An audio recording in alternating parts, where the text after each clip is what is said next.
While the starting point for Christopher Nolan's career as a filmmaker is generally considered to be his 2000 movie Memento, Nolan's first film was actually his 1998 passion project Following. This little-known debut feature from the director is a Hitchcockian neo-noir crime thriller that was shot in black and white on the streets of London, and cost just $6,000 to make. Nolan shot the movie over the course of several weekends, while he earned a living as a videographer for business during the week. Like almost all of his movies, it was produced by his wife, Emma Thomas. Following is a darkly mysterious crime story that uses innovative camera work juxtaposed with voiceover narration to invoke the physical act of stalking. In both thematic and formal terms, it owes an enormous amount to some of the best movies of Alfred Hitchcock's legendary career as a director. Various recognizable Hitchcock tropes pop up throughout Christopher Nolan's first film, with Nolan overtly signposting the great director's influence over his work. Given that Hitchcock is rarely cited as one of Nolan's directorial inspirations, Following is the clearest indication we have that the iconic filmmaker has been a major influence on his work.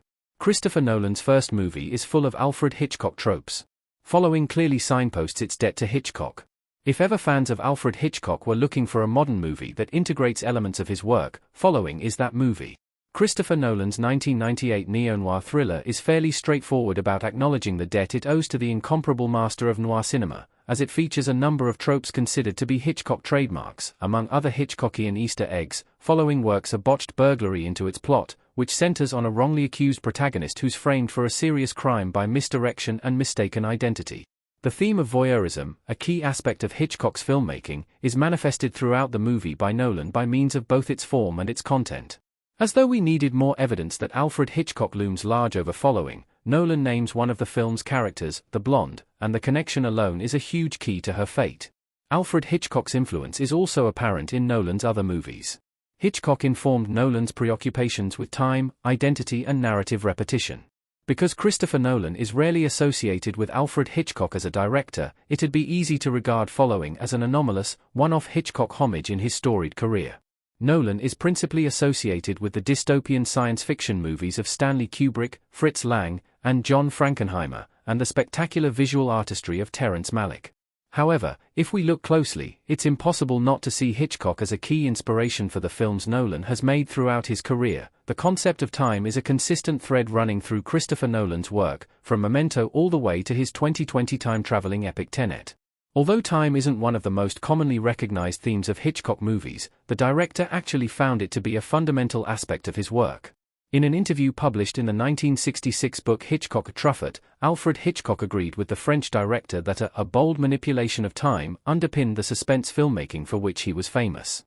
Hitchcock suggested that dialogue, visual and audio references to time, from close-ups of clocks and the sun, to the tolling of bells, were essential to building suspense in a scene. We see this idea employed throughout his work, from Rope and Strangers on a Train, to Psycho, Rear Window and Vertigo. He's likely one of the biggest influences on Christopher Nolan's conception of cinematic time. Their treatment of time isn't the only thing Hitchcock and Nolan's movies have in common, either.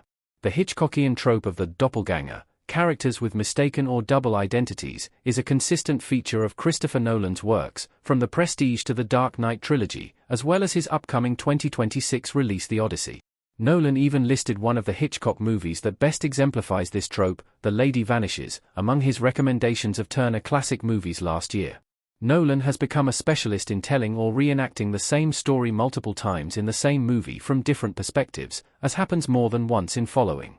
This trick is another classic Hitchcockian trope, albeit one shared with other great directors of his era like Akira Kurosawa, which is most brilliantly exhibited in Dial M for Murder and Vertigo.